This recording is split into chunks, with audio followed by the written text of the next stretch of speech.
Dāmas un kungi, mūsu sen nebijušie video automašīnu apskati ir varbūt atpakaļ biežākā formātā, varbūt arī nē, redzēsim, kad mums būs nākamais, bet šeit mums ir, manuprāt, diezgan aktuāls modelis Audi A6 C8. Fonā arī ļoti jauks suns ar mantiņu zobos, es nezinu, kā viņš var riet un turēt savu lācīti zobos, bet viņš to dara. Atvainojos par skaņas efektiem. Bet jā, Audi A6 C8 20. gada, vai ne? 20. gada mašīna. Beidzot mums ir benzīns, 2-litrīgs TFSI dzinējs ar 245 zirgiem. Tā kā diezgan interesanta automašīna, moderna.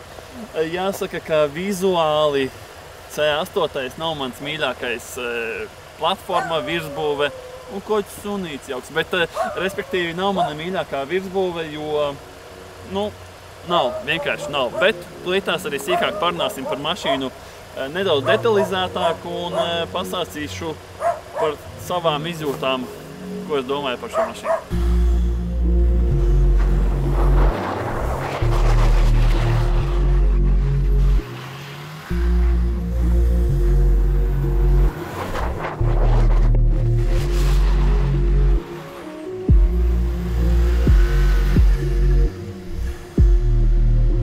Mašīna mums ir S-Line komplektācijā, tātad S-Line, kā jau mēs visi labi zinām, tā ir piekare, tā ir virsbūve. Paldies Dievam, šis C8 ir S-Lineā, jo patiesībā standarta A6, kuru mēs varam atrast par kaut kādiem 20 000, 20, 25, viņi principā būs diezgan pliki, vienkārši bez S-Line, un tā mašīna izsīsies vēl briesmīgāk nekā tagad. Kāpēc par to runāju? Jo nav mana mīļākā C8 platforma. Viņa izstās, nav nekā tāda, pie kā mēs varētu piesiet acis, un piemēram, mans mīļākais A6 C7. Viņam ir agresīvs izskats, viss ir, manuprāt, diezgan tāds foršāks, vieniem vārdiem sakot. Bet labi, C8 platforma nav nemazām tik slikta, viņai lielākais plus ir apjoms, jo, ja mēs salīdzinām šo C8 ar C7, šī mašīna ir gan garāka, gan platāka. Viņu var pat salīdzināt ar iepriekšējās paaudzes A8, kas ir D3, D3 ir A6, D4, D4 platforma.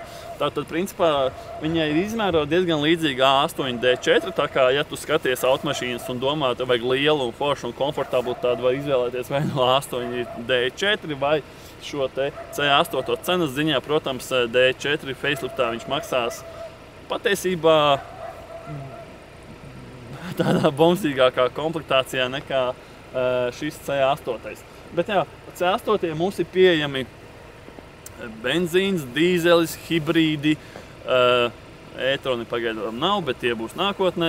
Bet principā šeit mums ir, kā jau iepriekš minēja, 2.0 TFSI dzinējs, 245 zirgi, mums ir pieejams 2-litrīgs dīzelis dažādās jaudas kategorijās, sākot ar 160 zirgiem, 190 zirgiem, manuprāt, pat ir jaudīgāka versija arī pie 200 zirgiem. 2-litrīgs dīzelis ir pieejami 3-litrīgi dīzeļi, ir pieejami 3-litrīgi dīzeļi, 3-litrīgi benzīnieki, bet kas viņus visus principā gandrīz vienoja, tas, ka šeit nav mūsu klasiskā Quattro piedziņa ar torsenu. Mums šeit ir Quattro Ultras. Tā kā par Quattro Ultru, kas tas tāds ir? Tā ir Quattro sistēma, nevis kas pieslēdzās, bet atslēdzās. Ja mēs runājam, piemēram, par to pašu, mašīnām, kurām dzinēji nāk, nevis šādi garaniski, bet sāniski, tas sāniski tur iet Haldex sistēma, kuru vairāk var dēvēt par Quattro sistēmu, kas pieslēdzās, tad šeit ir Ultra sistēma, kas atslēdzās. Tātad ir divas mustas, kas atslēdz šo te aizmugurējo tiltu, un tev, principā, ir priekšpiedziņa. Tātad vienkāršos apstākļos braukājiem, tu braukā priekšpiedziņu, un teorētiski pēc visiem datiem un mārketinga materiāliem tā aizmugurējā piedziņa pieslēdzās ļoti ātri. Principā tas ir 0, kaut kādas sekundes. Īpašnieks gan ir aizgājis prom, bet viņam iepriekš bija Audi S5. B8,5 attiecīgi B8 ir facelifts. Un, protams, viņš jūt atšķirību starp esīša quattro sistēmu un šo, jo, protams, ar esītim ir, lai gan ne visiem, bet pēc iespējas ir iespējams viņam komplektācijā paņemt sporta diferenciāli. Šeit gan mēs sporta diferenciāli nekādā veidā nevaram dabūt, mēs viņu varam dabūt tikai S6 virsbūvē. Pat no dažādiem materiāliem lasot un īstenībā es te būros cauri ļoti bagātīgi, lai saprastu, kas ir kas, jo no man pieejamās informācijas ir divas dažādas. Pirmais, Quattro Ultra sistēma ir arī 3-litrīgajiem V6 dzinējiem, attiecīgi benzīnam, dīzelim, kā arī šiem visiem mazlitrāžas dzinējiem 2-litrīgajiem arī ir ultras. Cita informācija, ko es atrodu, tas ir tas, ka ir ultras sistēma tikai divīšiem dīzeļiem un benzīniekiem, bet šiem te V6 jau ir īstā ar Torsena tipa pastāvīgais Quattro jau komplektācijā. Bet kā ir patiesībā, ja godīgi es jums nepateikšu, es visticamāk palikšu pie tā, ka 3-litrīgiem ir pastāvīgā Quattro sistēma bez sporta diferenciāla, bet šiem te mazlitrāžas ir ultras sistēma. Tātad teorētiski jums nav īstais Quattro, lai gan aizmugurē ir šī te Quattro piedziņa. Vai ne Quattro piedziņa, bet Quattro emblēmiņa. Protams, jūs visi teiksiet, ka Dievs stulbais Audi un inženieri, jūs esat idioti, jo jūs uztaisiet kaut kādu Quattro ultra sistēmu, bet tas viss atcitās pret Eiropas Savienības ekoloģijas prasībām. Un ar šo Quattro ultra sistēmu tu panāc kaut kādu 0,5 litru degvielas ekonomiju 100 km. Un ja mēs pareiķinām, piemēram, šādas te mašīnas uztaisīt tur, nezinu, 100 000 automašīnas ar ultra sistēmu, tad mēs principā dabūnam 50 000 litru ekonomiju uz šīm 100 000 mašīnām. Protams, tas nav tikai degvielā, tas ir, protams, izmeši un cita veida kaut kāda ekoloģijas uzlabojumi. Tas ir tikai tāpēc, ne jau tāpēc, ka Audi nav ko darīt, viņi uztaisīja ultra sistēmu, jo viņi gribēja, ne viņi negribēja, bet viņiem nācās, lai vispār varētu ražot mašīnas. Jo kā arī citos video, kur es esmu stāstījis, ka principā ir smalki aprēķini, ja automašīnu ražotājs taisa automašīnas, kas pārsniedz kaut kādu normu ar ekoloģiskajiem šiem prasībām izmešiem, tad principā tur ir, es tagad šos aprēķinus neatceros, bet principā ir ļoti liels naudas summas jāmaksā par katru saražoto automašīnas vienību, cik viņā pārsniedz šos te izmešus un visus šos dioksīdus un visu pārējo. Protams, arī šajā divlitrīgajos dīzeļos, pieņemsim, tas gan nav šis gadījums, šeit nav dīzeļa, šeit ir benzīns, bet pieņemsim, dīzeļos ir tāda lieta, kā divējādais dubultais EGRs. Ko tas nozīmē? Ir zemspiediena un augstspiediena EGRs.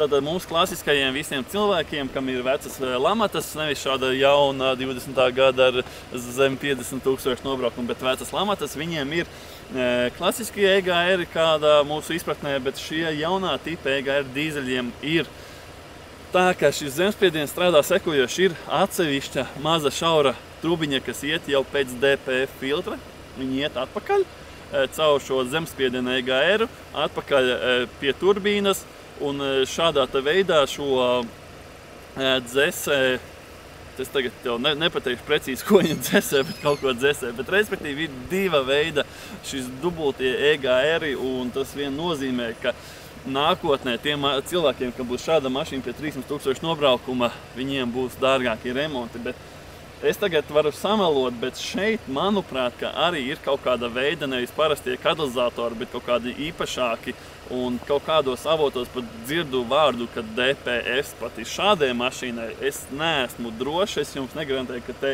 ir kaut kāds DPF, varbūt Dāvis zina, bet gan jau Dāvis nezina. Viņš brauc ar mašīnu ar 50 000 nobraukumu, viņu tas neinteresēs vēl tuvākos 10 gadus, bet kopumā šis divlitrīgais TFSI ir principā tas pats, kas tika ražots mūsu mīļajos B7, B8, jeb EA888 kodu.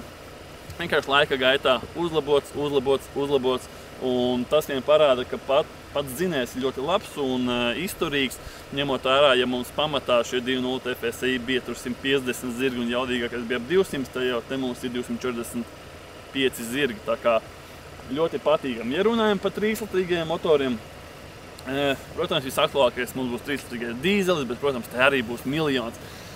Principā tie dīzeļi būs piepičkāti ar sensoriem, un, protams, kamēr mašīnas ir jaunas un ar mazu nobraukumu tev tās problēmas ar sensoriem nebūs, bet man bail domāt par šo mašīnu, kad viņai būs tiešām tie 300 000, 250 000, viņa būs 10-gadīga.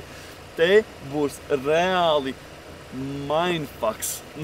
Reāli būs ļoti mega lielas problēmas, tāpēc, principā, ja tu skaties, manuprāt, uz šādu C8 un tev, ja tu plāno viņu ilgi braukt, manuprāt, tev jāstāsta ir benzīna dzinējs, jo viņš vienkārši tur būs mazākas ekoloģiskās vienības iekšā komponentes, kā arī būs vienkārši draudzīgāks videi, pilsētās, un ja vēl sāks kaut kādus ierobežojumus likt uz kaut kādiem iebraukšanas pilsētās tikai ar benzīna dzinējiem vispārējo, tad, manuprāt, ka jau šis gads, 20. gada mašīnas uz augšu jau vajadzētu skatīties kā benzīna dzinējs. Protams, ja tu brauc ārā pa štrāsi, pa šosejām un kaut kur citur, protams, dīzeļi ir viennozīmīgi ekonomiskāki, bet man vienkārši uztrauc nākotnē, kas būs ar visiem šiem devējiem, sensoriem un visu pārējo, jo, paši saprotat, ja jau tagad vecāka paudzes dīzeļi kaut kādi tur 17. gada un vispārējais jau ir piepiškārt ar visām ekoloģiskajām prasībām un visi tie DPF un CDD prasības un vispārējais vienkārši būs jums lielas problēmas. Viena lieta ir lukturi, un šeit, paldies Dievam, īpašnieks pērkot mašīnu ir speciāls meklējis automašīnu ar kā minimums matriks gaismām, jo šeit nāk mums 3 dažādi luktura tipi. Ir parastie, kuriem šeit ir neliela LED dienas gaismas daļa, un ir arī LED iekšā iebūvēti, bet viņi ir ļoti maz pēc skaita un diezgan neglīti lukturi. Es teikšu, vienkārši neglīti. Šeit jau mums ir matriks gaismas, kuras mēs redzam, ka viņam dienas gaisma ir nevis šeit kaut kādā maziņa, bet viņam ir tāda līnija šeit un sānos vēl, un pat pa sevi iekšā ir krietni vairāk LED šie te elementi, un gaisma ir krietni foršāka, plus tev var šiem papildus matriks gaismām aizmugurējās gaismas arī ir uzlabotas. Pirmkārt, tev ir dinamiskie pagriezieni, un pats lukturis izskatās krietni simpātiskāk nekā, ja tev būtu parastie lukturi. Trešā opcija, tev ir matriks HD gaismas ar iekšā iebūvētu lāzeru. Ko viņš dara? Viņš, protams, slēdz ārā pikseļus, ja pieņemsim pretī brauc kaut kādas mašīnas, to tāliem braucot, viņš slēgs ārā pikseļus tieši tur, lai neapžilbinātu pretī braucošos. Viņš arī smuki izgaismo un tālāk izgaismo ceļu. Tā kā, principā, cilvēki, kas komplektē mašīnu, šādi te lukturi maksāja kaut kādus ap 2000 €, un tie, kas gribēja tur matriks HD gaismas, tur jau vajadzēja piemaksāt kaut kādus 3-3,5 tūkstoši pie komplektācijas. Bet, ja jūs pērkat šos parastos lukturus, viņi ir neglīti. Viņi ir vienkārši neglīti lukturi, un, principā, ja jūs meklējat C8 līdz kaut kādiem 25 000, es jums varu garantēt, ka visiem principā ir parastās LED lukturi un viss. Jā, jūs varētu teikt, man nevajag neko tādu, man vajag vienkārši mašīnu, kad brauc uz priekšu, ir jaunāka un foršāka, jā, tad pilnīgi vienalga kādi tev lukturi, bet vizuālo tēlu, tas no priekšas, ja tev ir S-line bumperis ar šiem foršajiem difuzoriņiem un zemāku, vienkārši glītāks bumperis, plus tev ir šādi lukturi, mašīna izstāsta krietni labāk, jo tā kā mēs aizkadrā runājām, es jau teicu, ka man principā C8 arī nepatīk, un es to arī teikšu jums, ka man C8 nepatīk, bet ar šādu komplektāciju, kas ir S-line priekšā, bumperis S-line, šādi te lukturi, jau mašīna izskatās krietni vien glītāk. Ejam augšā. Principā mums šeit ir R19 diski, un vairāk vai mazāk gribēju tieši par riepām, vai disku izmēru teikt, ka ņemot vērā, ka šī virsbūve, Jāpiekrāso. Viss kārtībā. Bet runājot par diskiem, tad šeit ir R19, kas izstāsta plus mīnus ok. Bet jāņem vērā, ka šī virsbūve ir tik liela, kā jau iepriekš minēju, principā tāda pati kā D4 A8. Un šīm mašīnām jau kaut kas zemāks par R, es domāju, R18 laikam būtu pēdējais izmērs, līdz ar nagiem. Bet standartā viņiem komplektācijā nāk atvieglināti R17 diski, maziņi ar lielu balonu, un jūs iztēloties šai milzīgajai ārkai kaut kādi R17 ir vienkārši off-topics. Principā R20 te var mierīgi likt, R21 te var mierīgi likt, un, manuprāt, pat R22 ar plānāku gumiju vispār mašīna iztīsies top, ļoti skaista un līta. Protams, tas ietekmēs braukšanas komfortu, bet ņemot vērā, ka te piekare ir ar miljonu sirām un ļoti labi izstrādāta, tad, principā, cilvēki, kas brauc ar C8, komfortabli, ne? Jā, ļoti komfortabli, pat ņemot vērā, ka šeit ir S-line piekare, kas ir pa 2 centimetriem zemāka nekā standartā piekare, un tāpat ir komfortabli ar R19, bet, principā, tie, kas skatās šo mašīnu, ja jūs gribat, lai būtu mašīna glīta, reiķināties R20 diski, un, protams, gumija maksā attiecīgi dārgāk, jo... Ko saki? Pa vienu riepu? Tātad, kā īpašnieks saka, premium gals 250 eiro pa vienu riepu. Tā kā skatāties, protams, ja jums ir C8, kas maksā 30 pakas plus, un šī, manuprāt, maksāja 38, kaut kas tam līdzīgs, 38 000, 50 000 nobraukums pat zem 50 000. Tad jūs gan jau varat atļauties pa 1000 nomainīt visas 4 riepas. Par aizmuguri, ko es minēju, ka pateicoties tam, kad īpašnieks, kas ir komplektējis šo mašīnu, ir paņēmis matrices gaismas, tad aizmugurē mums nāk šādi te forši tādas ribiņas lukturiem. Standarta komplektācijā parastiem lukturiem te nekā tāda nav. Būs viens maziņš pagrieziena rādītājs un iztīsies viss diezgan briesmīgi, tāpēc šis ir forši. Jaunais tas Audi stils, ka viņi liek pa vidu šo te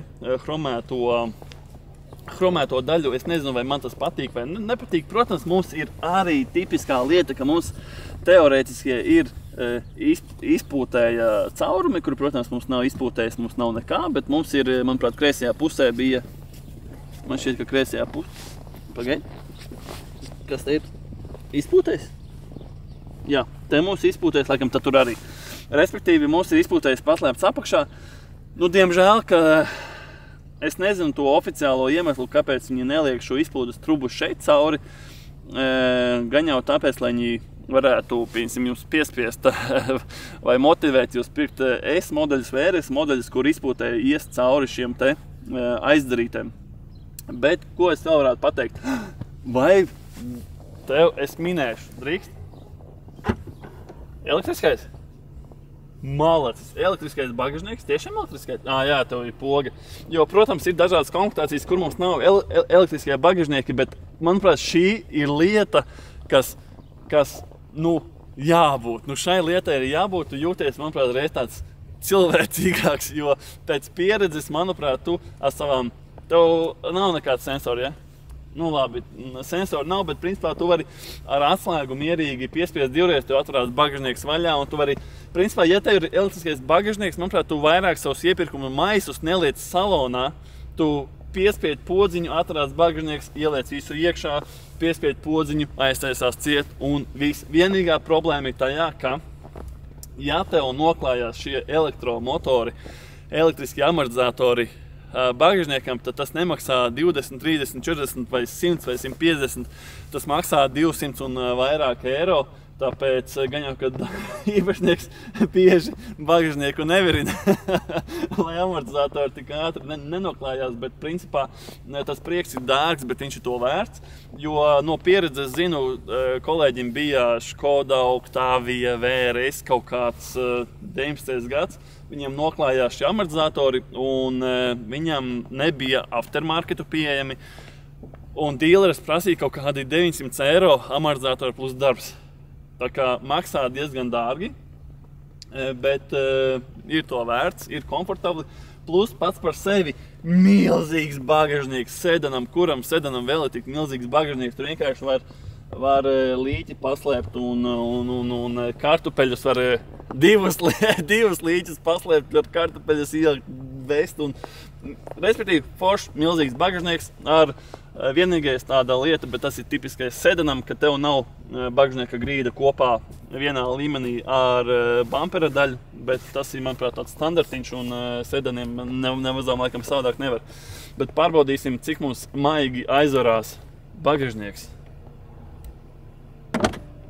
Ļoti maigi, jo kā var atpazīt, ka tev elektriskais bagažnieks iet uz beigām, ka viņš beigās nokrīt. Nevis tā smuki vienkārši smuki aiztaisās, bet viņš vienkārši pēdējā posmā tur bams un nokrīt ar diezgan lielu triecienu aizrās ciet. Forši, kas vēl īpašniekam, ka nav rakstītas apzīmējumi dzinēja, te ir tikai kvatro uzlīmīte, tas ir forši, jo, kā mēs zinām, šiem modeļiem, šie bija pirmie modeļi, kuriem parādījās apzīmējumi kā tur 55 TFSI, tur 35 TDI un visi pārējie. Principā Audi ar šīm automašīnu C8, tas ir B9, kam vēl, respektīvi tā gada mašīnām parādījās šie jaunie apzīmējumi, kas nenorāda dzinēja lielumu, bet norāda dzinēja jaudu. Un es šaubos, ka ja es jums tagad pajautāšu, pieņemsim, ko nozīmētu tur 40 TDI vai 40 TFSI, es šaubos, jūs zinātu, kas tā par jaudu. Es domāju, ka Dāvi to arī nezinu, ne? Principā neviens no galvas nezina, kas tāds ir, bet es zinu, ka dažādos čatos ir bijis. Es tikko redzēju 4-litrīgu dīzeli, bet ne, tas nav 4-litrīgs dīzelis. Tur visticamāk ir, uzreiz pareiķināšu, kaut kādi no 163 līdz 200 zirgiem tev sanāk 40 TDI.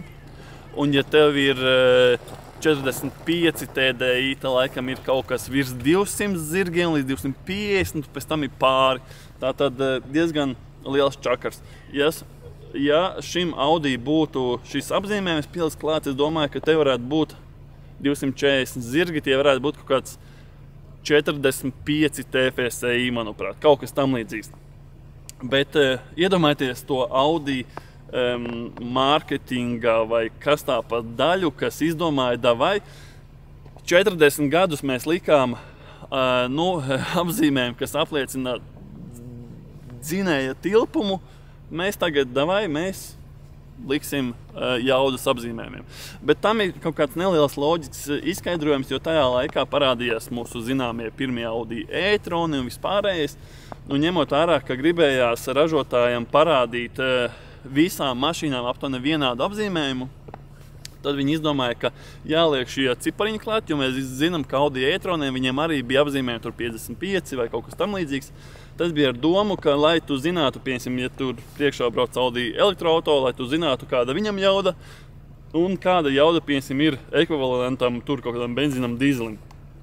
Tāpēc teorētiski tas bija loģiski, bet pēc jaunākajām ziņām Audi ir atteicies no šādas lietas. Audi ir atteicies no tā, ka nākamie Audi A6 bija plānoti pārstot par Audi A7, jo bija tā runa, ka visi nepāra cipari būs iekšdedz dzinēji un pāra cipari būs elektroauto, tad tagad Audi arī to izdomāja mainīt, bet problēma ir tajā, ka tikko iznāca Audi A5, kas ir pārojums starp Audi A4 un A5.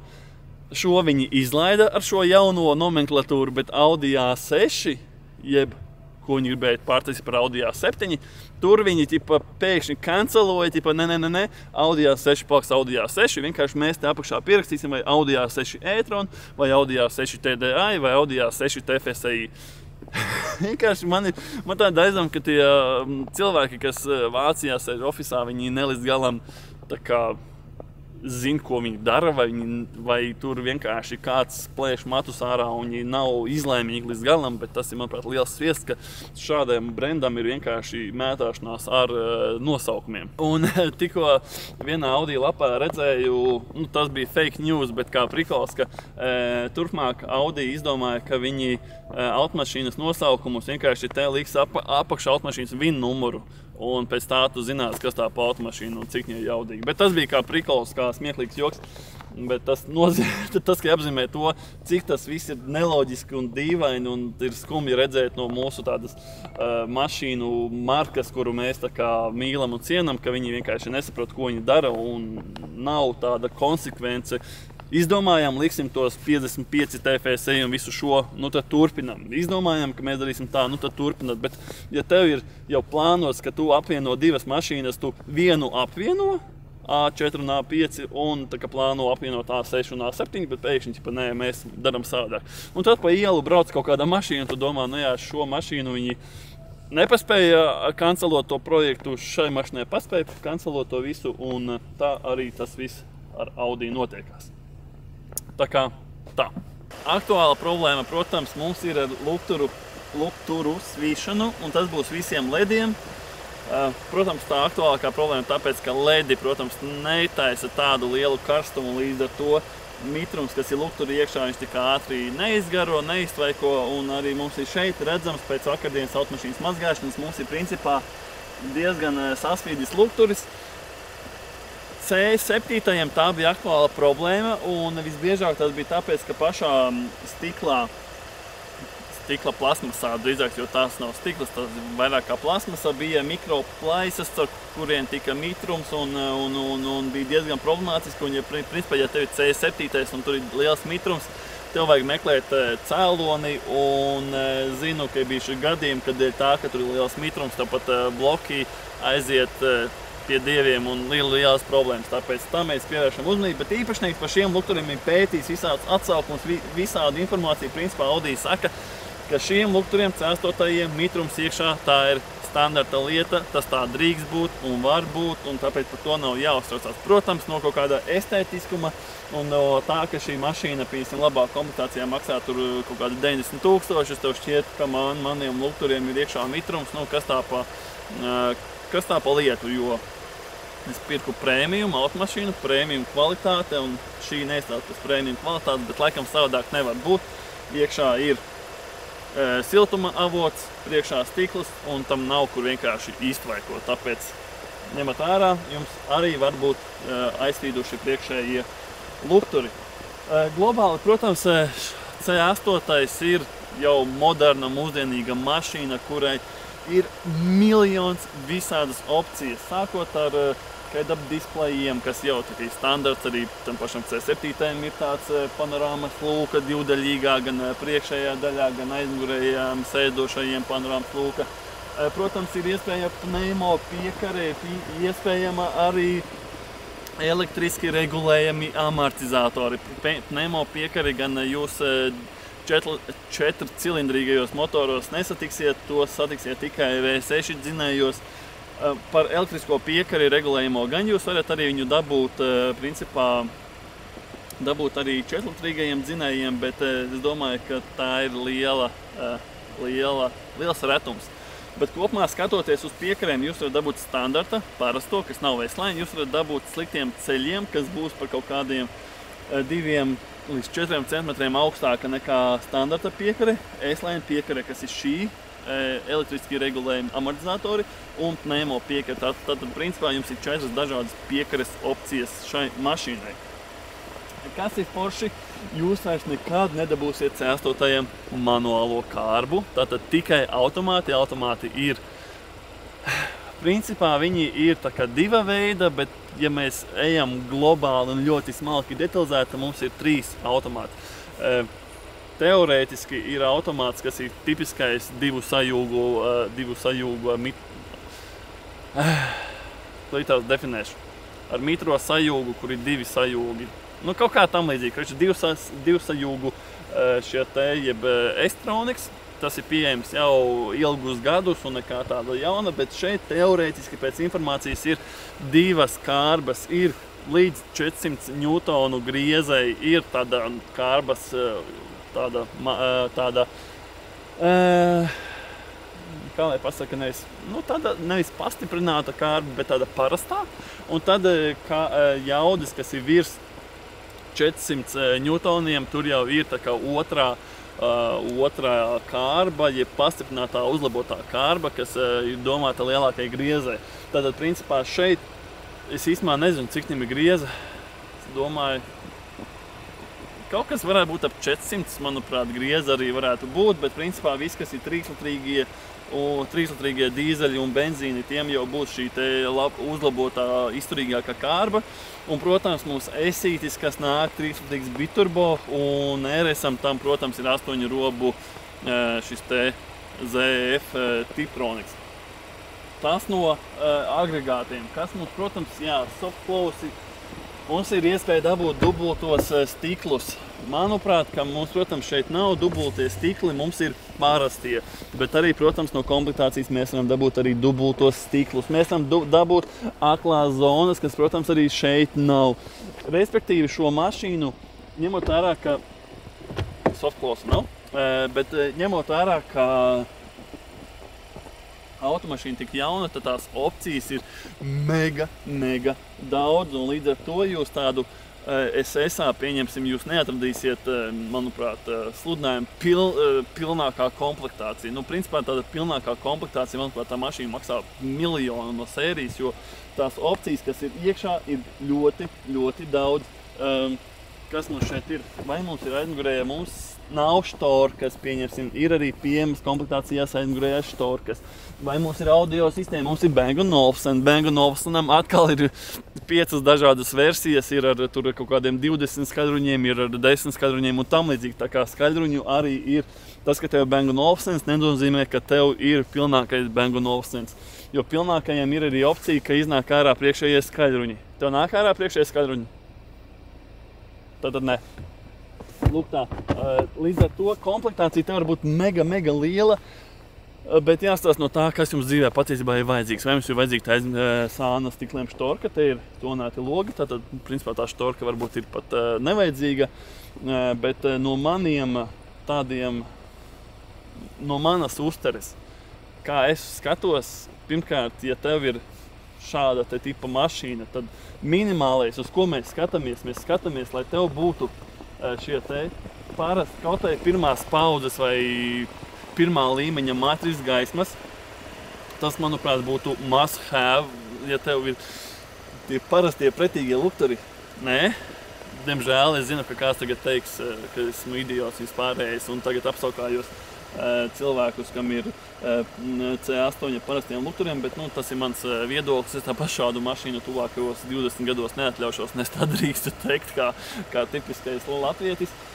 Vēlams, protams, S-line komplektācija, jo ar S-line bumperi šī mašīna izskatās pavisam savādāk. Ja tev ir šādi lukturi un S-line bumperis, mašīna izstāsta krietni vien labāk, kā jau es īpašniekam iepriekš teicu, ka man C8 nepatīk, bet tagad jau, jo es vairāk šo mašīnu šeit esmu, patiesībā šī mašīna manā acīs kļūst glītāka. Un, ja mēs pastamies no sānas, muki tiešām ļoti glīta automašīna. Labi, cik ļoti, ir glīta, bet man tāpat C7 patīk krietni vien vairāk. Krietni vien. Vienīgā problēma tāda, ka, ja mēs skatāmies C7, viņus beidza ražot 18. gadā, jo no 18. gada parādījās C8. Principā jaunākajam C7 ir, cik tagad sanāk, tulītās pagaid, matemātika, tulītās 7 gadi kaut kādi. 7, 8 gadi, attiecīgi tulītās jau C7 faceliftam būs 10 gadi. Un ar C7 faceliftu vēl ir liela problēma, ka tur principā vienīgais lietojamais 3-litrīgais dīzelis ir biturbo. Tāpēc ir duālas domas. Tāks, ko es vēl nepieminēju. Protams, mēs arī no automašīnas priekšas mēs varam pateikt, cik viņa ir bagātīgi vēl komplektēta ar asistentiem. Mēs šeit neredzam nekādus priekšējos devējus, kas būtu adaptīvai kruīz kontrolē vai arī 360 grādu kamerai. To mēs neredzam, tātad viņa šeit nav. Principā, ja tu redzi C8, tu principā pēc priekšējās reses jau var pateikt, cik viņai liela komplektācija ir vai nav. Jā, tā kā kopumā par mašīnu nevar sūdzēties. Protams, viņai ir 50 000 nobraukums 20. gada. Teikt, ka viņai ir slikta un lamata un tam līdzīgi, protams, tas būtu muļķīgi, jo, pagaidām viņai nav lamata. Pēc gadiem 15, kad viņai būs 300 pāri nobraukums, ka līdīs ārā visas problēmas. Protams, tam mēs varētu saukt par lamatu un diezgan dārgu lamatu, jo iekšā piepičkāta elektronika. Un tagad jau modernajām mašīnām tie vadības bloki vairs nav tādi, kur tu principā dabū vadības bloku. Un bez mazai lietot, tev jāmeklē vadības bloku un specifisks kods. Tev jāstāsta, vai šis vadības bloks atbalsta tādas funkcijas, kas ir tavai mašīnai, jo tu vari atrast, ja tev nosils vadības bloks, tu vari atrast kaut kādu citu, bet izrādās, ka viņš neatbalsta tās ekstras, kas tavai mašīnai ir. Un tur ir lielas problēmas, un tāpēc nākotnes paredzu diezgan sarežģīta šīm mašīnām. Atgriežoties vēl atpakaļ par to pašu piekari, pieņemsim standarta komplektācijā, protams, tās stock piekari neko nemaksā. Bezceļa gadījumiem tajā brīdī, kad mašīna bija jauna, principā tev vajadzēja piemaksāt kaut 400 eiro par S-Line piekari, kaut kādi ap 600 plus eiro pneima, kā jau teicu, bija tikai un vienīgi V6 dzinējiem, un tā jau maksāja tur pie 2000 vairāk. Un elektriski regulējama šie te amortizatori bija kaut kādi 1000. Tā kā, principā, kā jau es saku, pasamies mašīnas bāzes vērtību kaut kādi tur 60 000, tikai pašas basic lietas. Šādi lukturi 2000, gribi tur S-Line vēl tur S-Line piekari tur vai 500 vai elektriskos šos te jau 1500, tie jau ir principā jau kaut kādi 4-5 tūkstoši pie mašīnas. Tas ir tikai divas komponentes, plus ja mēs vēl sākam salonā skatīties un vēl visādas lietas, principā tās mašīnas vērtība, kā jau manuprāt arī iepriekš minēju, bāze ir viena un, diemžēl, šai īpaši mazlitrāžas Audi šī bāze ir ļoti plika. Protams, ja tu pērc S-īti, S6 jau standartā ir bāzes komplektācija ir bagātāka, un ja mēs paņemam S-īti, S6 ar bāzes komplektāciju, un mēs paņemam 3-litrīgu, piemēram, dīzeli, kurš nav tik jaudīgs, un mēs piepičkājam viņu līdz S-īša līmenim, principā mums cenu starpība ir minimāla. Un beigās mums sanāk pat izdevīgāk ņemt S6, nekā paņemt V6 dīzeli un viņu piepičkās līdz tādam līmenim, kas ir S-īs. Tāpēc diezgan dīvainas lietas ar to automašīnas mārketingu sanāk. Tad, kas mums šeit ir no salona? No salona mums ir patīkami šie skaitās, mēs redzam arī S-Line uzrakstiņu, S-Line krēsli, kas jau ir papildus komplektācija, un mēs varam teikt, manuprāt, arī iepriekš minēja, ka šī ir jau principā jau pilna S-Line automašīna no tām lietām, ko standarta, tad, kad tu komplektē mašīnu, ieķeksēs S-Line, kas tev nāk S-Line stūre ar perforāciju, S-Line krēsli, viņi var būt pilna āda, viņi var būt tikai auduma, viņi var būt daļējie kā šie, man patiesībā daļējie patīk arī īsmā labāk. Tev ir stūres apsilde? Šī ir lieta, pa kuru cilvēks samaksāja noteikti vēl kādus 500 eiro. Bet mums šeit ir, kas vēl ir interesanti, ka tev 20. gada mašīnai tev nav pašsaprotama lieta, ka tev būs, piemēram, CarPlays. Jo par CarPlays tev būs tikai tad, ja cilvēks komplektējot mašīnu ieķeksēs, ka viņam būs navigācija. Un ja nav navigācijas, nav arī CarPlays. Un šeit arī dalās šie ekrāni ir diva izmēra. Šis, manuprāt, izskatās lielais ekrāns, un ir arī, principā, mazais. Kā viņš var atšķirt ļoti vienkārši, ja tev šis ekrāns ir vienādā izmērā ar apakšējo. Tā mēs varam vienkārši un ātri atpazīt šos te komplektāciju, un ja tev ir šeit lielais ekrāns, laikam tev arī komplektācijā nāk šis te digitālais panelis. Pa digitālo paneli neko. Tās pogas nav skārēņjūtīgās, ne? Ļoti labi, jo man šķiet, ka bija vai no 8 vai kas, kur principā visas pogas bija nevis fiziskās, bet skārēņjūtīgas. Jā, tā kā principā nav perforētās ādas kloķīša. Ai. Bet jā, melnie griezti vispārējais. Kas tas tāds? Tu viņu nomainīji, ja? Jā. Izstās interesanti. Bet kas ir forši vēl ergonomiski, tas, ka šeit mums ir forši glāzīšu turētāji, nav nekur te kaut kur apakšā vai kaut kur super priekšā. Vienīgā lieta, par ko man ir milzīgi jautājumi, ir šī lieta, bet to es parunāsim, kad es braukšu ar viņu.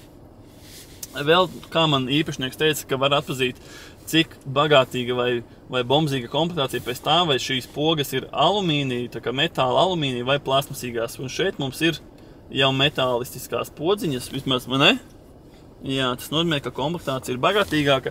Un ko es vēl esmu novērojis, ka šīs mašīnas, skatoties SS sludinājumos vai citur, ja agrāk tu pēc salona varēji ļoti ātri pateikt, vai tev ir 3 zonu klimata kontrola, vai tev nav 3 zonu klimata kontrola, vai tev ir krēsla apsilde vai nav. Principā šeit, tu skatoties, tev viss ir iekšā šeit panelī, un tu no malas uzreiz nepateiksi, kas viņiem ir vai kas viņiem nav. Tāda dīvaina lieta.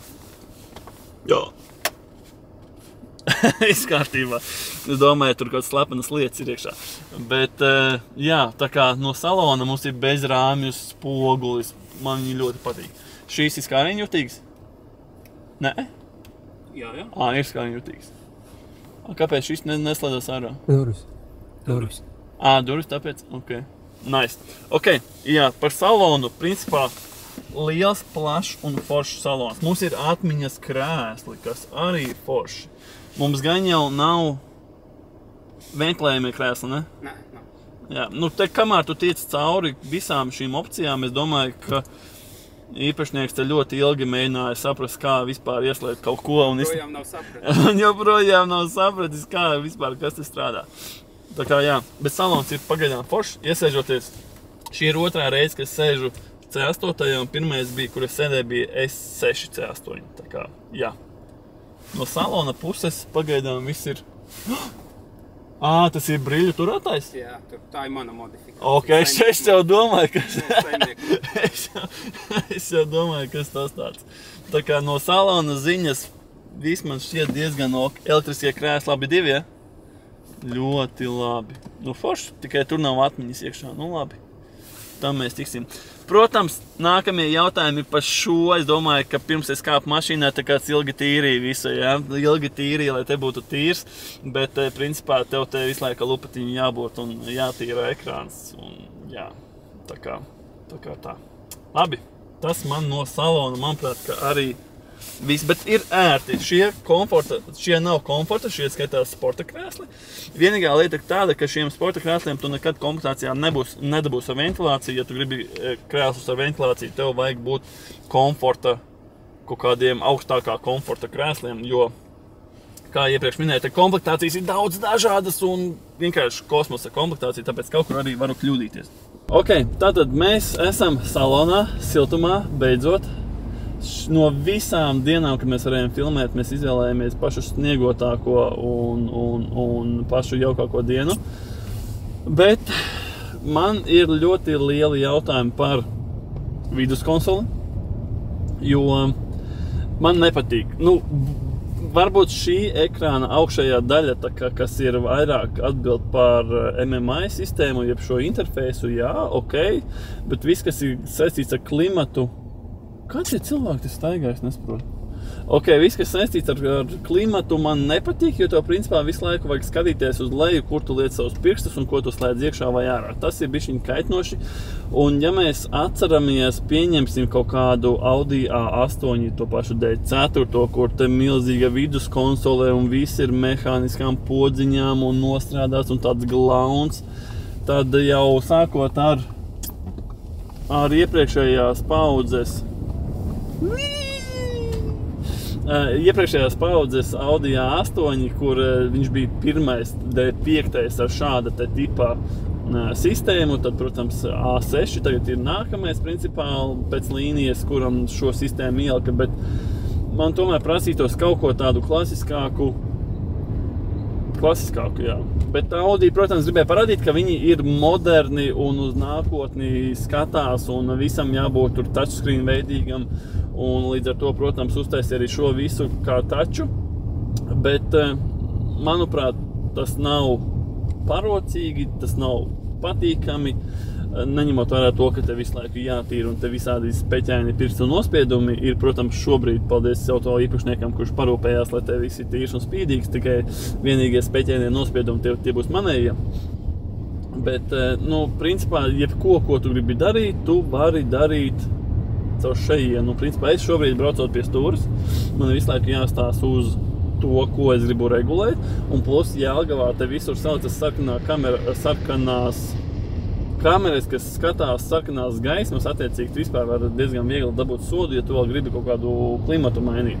Tāpēc man nepatīk. Man gribētos kaut ko klasiskāku, foršāku pogām, piemēram, kā ir tas Audi A4 B9, arī faceliftiem vēl projām ir pogas, un tu visu caur podziņām vari regulēt un mainīt, un jā. Bet mums šeit ir 2 zonu klimata kontrolē, kas ir domāta priekšējiem, aizmugurējiem, diemžēl, jūtās, kā viņi jūtās atkarīgs no tā, kā šoferis ir noregulējis klimatu. Bet labi, tas varbūt nav tik būtisks, jo tāpat mēs lielākā daļa braukājam vieni paši vai 2, līdz ar to varbūt tā aizmugurējā klimata zona ir tikai jūsu tāda iegriba, lai būtu maksimālākā komplektācija, bet tomēr ir patīkamāk, kad arī aizmugurē ir iespēja mainīt šo te klimatu.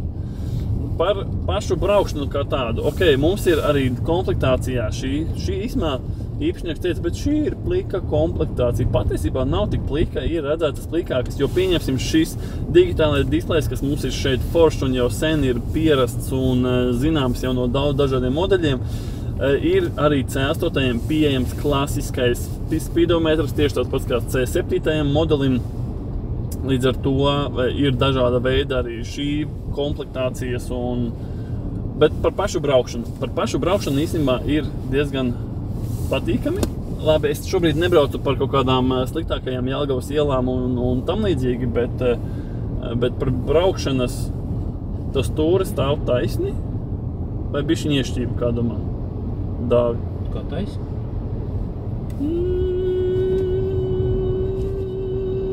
Nu labi, lai būtu. Bet kas ir viena forša feature, viņam ir auto holds. Nesaprotu, es šobrīd viņu ieslēgšu iekšā. Tu viņu izmanto? Nē. Tā ir labākā feature, kas šai mašīnā ir. Tu zini, kā viņa strādā? Nu, iemāc man. Respektīvi, reku ir A burtiņš, un tā kā ir rokas bremze, ja? Un zem viņas ir A burtiņš. Tu tā kā viņu ieslēdz, pasies, es noņemu bremžu pedāli, un mašīna nebrauc. Redzi, man nav jātur bremzes. Tas ir auto holds, un viņš ir reāli anormāli forša feature. Automātam tev nav jātur visu laiku bremzes. Tev tā kā šī funkcija ir aktivizēta, tu stāvi, un tā kā tev vajag braukt, vienkārši piespied gāzes pedāli, un viņš atlaiž roceni, un tu brauc. Tu neteiksi. Nu, anormāli forša lieta. Tad tur dienu iemācies, ko jau. Jā, šī ir reāli forša feature. Bet, jā, par salonu, kā es iepriekš minēju, šī ir platākā, lielākā A6 virsbūve, kas ir jebkad taisīta, attiecīgi lielāks nekā C7, lielāks nekā pat kaut kāds gan jau C6, par to nerunāsim, un līdzīgs kā Audi A8. Un mums ar šo ir jāsadzīvo un jāpriecājās. Protams, varētu domāt, ka līdz ar to vadāmība varētu zaudēt. Bet ņemot vērā, ka mums šeit ir reislaina piekare, ar vadāmību viss ir ļoti labi.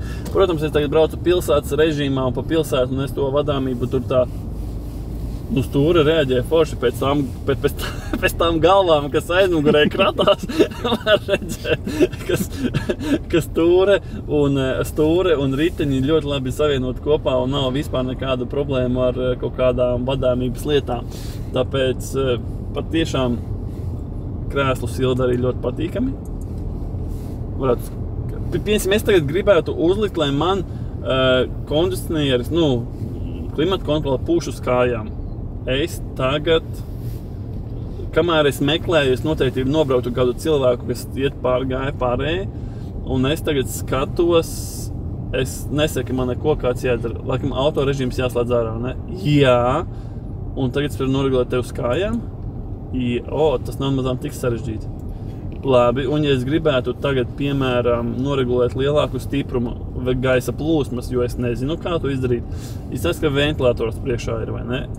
Jā, un tagad es varu pasies, lai tu kaut ko izdarītu, tev jāiet caur vairākām pogām un slēdžiem. Ja tev būtu normāla, šī ir normāla, šī laba klimata kontrola, bet ja tev būtu klasiskā pogām, vienkārši piespiestu kaut kādu vienu pogu te, pagrieztu puļķīt, un tev būtu jau viss, ko tev vajag. Šeit tev visu laiku jāstāst, ko tu spied un ko tu dari. Tas nav droši. Un vēl kas ir interesanti, ka šī mašīnas, man šobrīd es nejūtu, ka viņi visu laiku pīkstētu par kaut ko. Nu, respektīvi par ātruma pārsniegšanu vai cik viņa plūdeni iet, ļoti patīkami. Ļoti patīkami. Es nejūtu, ka viņa, pieņemsim, jaunajām mašīnām, visām jaunajām ir iestrādātas kaut kāda brīdināšana par ātrumu, brīdināšana par vēl kaut ko. Un principā, ja tu brauc savā gaitā, tev visu laiku mašīna pīkst, jo viņa saka, ka kaut kas nav rīktīgi, vai tu brauc par ātru, vai tu neieturi distanci, vai tu vēl kaut ko, un principā visu laiku tu pīkst. Tāpēc autoražotāji ir parasti izdomājuši kaut kādu vienu slēdzi, ar kuru tu šīs visas features var izņemt ārā. Šeit es neko tādu neredzu, un īstenībā arī nepīkst, tik cik viņa pīkstēja par jostām un visu. Nu, viņa ir basic assistance režīmā, tur regulējās stiprumu visām asistencēm. Jā. Viņš tagad ir uzlikts uz basic, es pieņemu, ka tas arī ietekmē, cik viņš bīpina tev uz pusi. Jā, tā kā es biju gaidījis, ka es braukšu, man pīkstēs visu laiku un brīdinās par kaut ko. Vii! Nu, forši! Es esmu ļoti aizmirsis, kā ir ziemā braukt ar kaut kādu kvatru.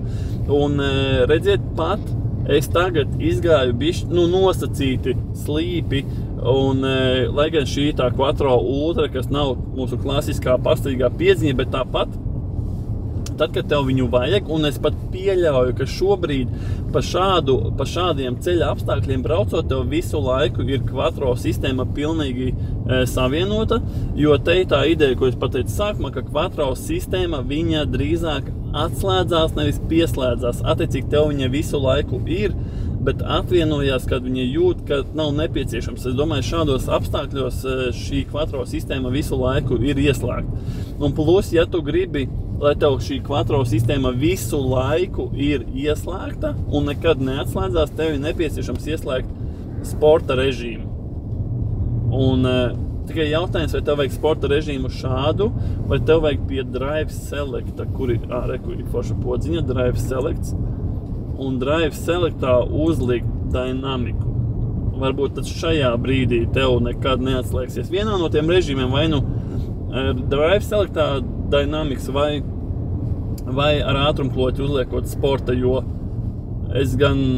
tu varbūt zināsi labāk paskaidrot, ar ko atšķirās, ka tu ātrumkloķi ieslēdz sportā un ka tu ieslēdz Dynamic Drive mode. Jūs varētu kļūdīties, bet ar kloķi šķiet tikai dzinēja pātrinājums, ir nevis visi pārējie tie settingi, kas tur ir. Varētu būt, jā. A tev regulējas stūrs cietība no kaut kā? Nu, es jūtu. Tas, vai tu jūtīsi, es nezinu. Nu, ok, labi. Ar taisnība. Ok. Nu, tā kā, principā, viss šeit ir skārēni jūtīgs, kas man ir kaitinoši. Tu, principā, labi, tev ir feedbacks visu laiku pēc gan skaņas, gan tādas nelielas vibrācijas, ka tu kaut ko piespied, bet tas tāpat ir. Jo cimdiem ar šīs pogas visas var droši spiest. Viņš ir tāda tipa ekrāns. Viņš ir tas, sapratu. Bet tu vari izslēgt arī ekrānu šeit. Es izslēdzu lielo, es neizslēdzu klimatu. Ok, labi. Un šitas? Te ir kaut kas. Paturot viņu, viņš atslēdz abus ekrānus. Tas ir tīrīšanas režīms. Tas ir tīrīšana? Jā. Es domāju, ka tas arī kaut kāds nakts režīms. Arī naktī var, jā, es arī izmantoju, jo diezgan žilbinoši tas viss gaismas, kas tur ekrāns. Tā kā no Bang & Olufsen. Runājot par skaņas sistēmu, protams, mēs nepārbaudīsim, jo te būs visādi šie copyrighti un vispārējais, bet principā stāsts no dzīves, kur ražotājs, piemēram, pasaka, saliek tev visādus emblēmiņus tur Bang & Olufsen, un beigās, kad, piemēram, cilvēks ir pasūtījis pie kāda individuālā meistara, kurš, piemēram, uzlabo skaņas izolāciju, izjaucot durvju kartes, tev tikai, piemēram, Bang & Olufsen šis emblēma uz skaļruņiem ir tikai 2, pārējie ir tur no Audi klasiskiem modeļiem un, piemēram, pastiprinātājs ir tur no Harman Kardon. Līdz ar to, principā, tas, cik laba ir skaņas sistēma, ir katram individuāli jāklausās un jāsaprot, jo pat, ja te ir norādīts, ka ir, nezinu, Bang & Olufsens visu, pat pastāv varbūtība, ka no Bang & Olufsen te ir tikai kaut kāda mazas daļiņas Pa kreisi. Ok, šeit. Jokoju. Es ceru, ka tas Volvits arī saprat, kas jokoju. Tā ir policija? Nu, tā nav policija. Kur tas ir? Oho! Tas ir Dynamics, sapratu, kāpēc. Tāpēc viņš tev tā uzreiz... Jā, es gaidīju, ka būs kaut kāda... Bet runājot par kārbu, šobrīd, protams, es braucu super mierīgā tādā režīmā pa pilsētu, un es pilnīgi nejūtu nekādas mazākās problēmas, aiztures vai kaut kādas liekas vibrācijas, pilnīgi neko. Tā kā, principā, par to pašu kārbu atgriežoties mainam eļļu. Ņemot vērā, ka šai mašinai ir mazāk par 50 000 nobraukums, es domāju, ka eļļa vēl kaut 20 000 taču nav jāmaina. Bet, principā, reizi 70 000 vajadzētu nomainīt eļļu. Un ar kārbas eļļas maiņu, cik es saprotu, ir bišķiņ dārgāks process, jo te ir priekšā, manuprāt, kaut kas bija priekšā kārbai, kas neļauj viņu vienkārši uzreiz mainīt eļļu, bet tur ir jānoņem papildus detaļas, pirms tu tiec klāt vispār eļļas maiņai. Tā kā varētu būt arī dārgāks priekš šādām automašīnām nomainīt šo te eļļu. Ko es vēl te neesmu pieminējis? Manuprāt, ka viss ir ļoti labi. Galvenais, ja jūs meklējat plašu auto, komfortablu, piemēram, es ar saviem 1,90 m kaut ko, ja es neesmu sarāvies pēdējo gadu laikā, man ir ok, vai aiz manis dāvim ir ok? Jā. Kājām vieta atliktām liek. Jā, tā kā griesti arī pilnīgi viss forši. Tā kā diezgan liela patīkama mašīna un vienīgais, varbūt vizuāli man viņa nav tā pievilcīgākā priekš manis, bet tas jau, protams, katram ir individuāli. Bet jā, visvairāk kaitina man šī vieta, jo ir modeļi, kuriem, manuprāt, tie Q5 un vēl kaut kas, kam ir ekrāns ir šeit, bet klimata kontrole ir klasiskā apakšā nolikta un visi krietni vien patīkamāks.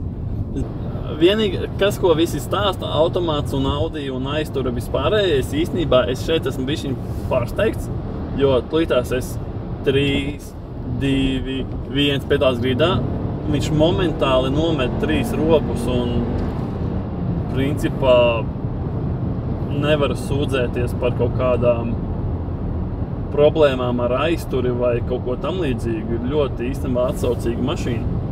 Labi, ieliksim mēs drives un ieliksim mēs drive selects priekšā, ieliksim komfortu. Ok, komforts. Labi, 7. rops tagad uz tev pašu. Ja man bija 5. rops uz 86, tagad man ir 7. rops. Un štuka 200, štuka 100 apgriezienu. Un tagad labi, piespiedīsim ātri. Nu, es neteiktu, ka ir baigi sliktāk. Arī komfortā un drive režīmā nometa 3 robus diezgan ātri un pātrinājās. Tā kā tas DSG, ja Bestronics nav nekāda vaina. Kā es jums teikšu, protams, tā mašīna ir 20. gada ar 50 000 nobraukumu. Protams, ka savādāk nevar būt. Nē, tā viņam nav gaisa, tā ir BH reņģeļa acīm, tāpēc nav, es jau gribēju mirkšināt, parādīt, ka man ir krūti LED matriks gaismas, bet nevarēju, jo viņam tomēr dega gaismas. Jā, tā kā nekāda vaina pa mašīnu, pa salonu, visu pateicu, plašums, ērtums, komforts. Vienīgā problēma, ko es visu laiku pieminu, tas ir šis. Īpaši šis apakšējais. Varbūt kādreiz kaut kas mainīsies. Varbūt Audi tomēr pāries uz kaut kādu klasiskāku savādāk. Ņemot vērā, cik Audi pēdējos gadus nav konsekvents savās darbībās, tad varētu būt, ka arī šo situāciju viņi kaut kā izdomās savādāk regulēt, jo bija gads, kad viņi teica, mēs atsakamies no visām fiziskajām pogām un viss būs skāriņjūtīgs. Kā mēs redzam, no tā viņi lēnām arī iet prom, tā kā varbūt arī no šīs lietas viņi tiks projām. Bet kas man liekas dīvaini, ka tūlītās pamēģināšu. Pēc man liekas, ka arī šīs pogas, kas ir uz stūres, vai tas ir no komplektācijas atkarīgs, jo manuprāt, ka Audi A8 vai Q8 visas šīs pogas uz stūres, viņas bija skārienjūtīgas. Šeit viņas ir fiziskas.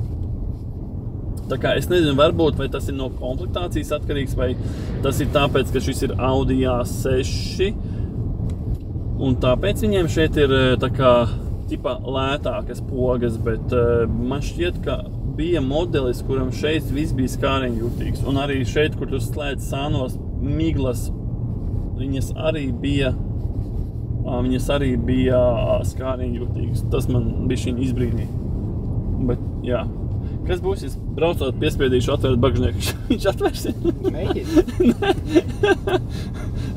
Tāds ašais jautājums.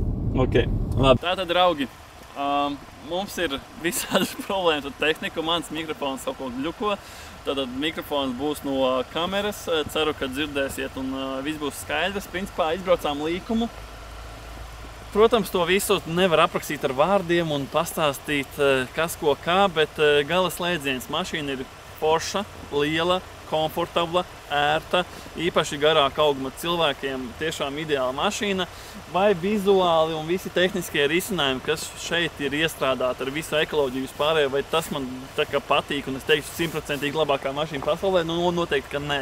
Bet ņemot vērā, ja cilvēks viņu nopirks salīdzinoši svaigu, tad viņam problēmas nebūs un brauks un priecāsies.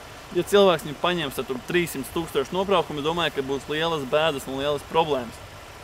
Noslēgumā šī mašīna man ar katru stundu, ko mēs te esam, man patīk tā kā vairāk un arī vizuāli, bet tomēr mans mīļākais A6 būs C7, viņš ir īstās foršāks, agresīvāks, niknāks, arī sportiskāks, jo viņš ir mazāks. Šī tomēr ir tāda liela mašīna un to sportiskumu ir grūti dabūt. Protams, tas pats RS6, C8 GT un RS, protams, viņš ir sportisks, viņš ir vēl platāks un vēl sportiskāks, jā, bet šī mašīna tāda, manuprāt, ir vairāk ikdienas dibenu pārvietojušamais līdzeklis.